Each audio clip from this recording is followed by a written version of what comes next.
अस्सलामुअलैकुम, मेरा नाम सैयदा कशमाला है, advocate high court and founder ion foundation. अब हम बात करेंगे कि केस फाइल करते हुए किन चीज़ों को मद्देनज़र रखना चाहिए। जब हम किसी भी फैमिली केस के बारे में बात करते हैं तो इस वक्त बहुत ज़रूरी है कि अगर आप कंजुगल राइट्स का ही केस कर रही हैं, आप चाहती हैं कि आपका शौहर आपको साथ आबाद करे, तो आपको साथ ही साथ मेंटेनेंस का केस भी करना चाहिए, क्योंकि ये आपका हक है।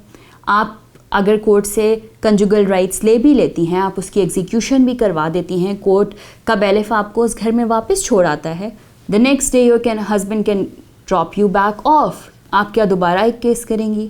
दोबारा कोर्ट वकील के पास जाएंगी, फाइलिंग के पैसे और वकील की फ़ीस दोबारा अदा करेंगी? No, this is not wise. अगर आप किसी भी ऐसे केस में जा रही हैं, चाहे वो कंजुगल राइट्स का केस है, चाहे वो खुला का केस है, साथ ही साथ अपनी मेंटेनेंस मांगें, साथ ही साथ अपना डॉवर मांगें। ये वो राइट्स हैं जो आपको एक साथ दिए जा सकते हैं। इसके अंदर कोई कबाहत नहीं कि ये दोनों केसेस साथ किए जाएं, बल्कि अगर कोई वकील आपको ये कहे कि आपको दो अलग केसेस करने हैं तो please this is not the right way. आपको ये दोनों केसेस आप साथ कर सकती हैं, और अगर हम खुला की बात करें तो खुला विद इन 3 मंथ्स एग्जीक्यूट कर दी जाएगी। और जहाँ तक मेंटेनेंस की बात है तो वो अपना टाइम पीरियड लेके पहले इंटरिम मेंटेनेंस दे दी जाएगी।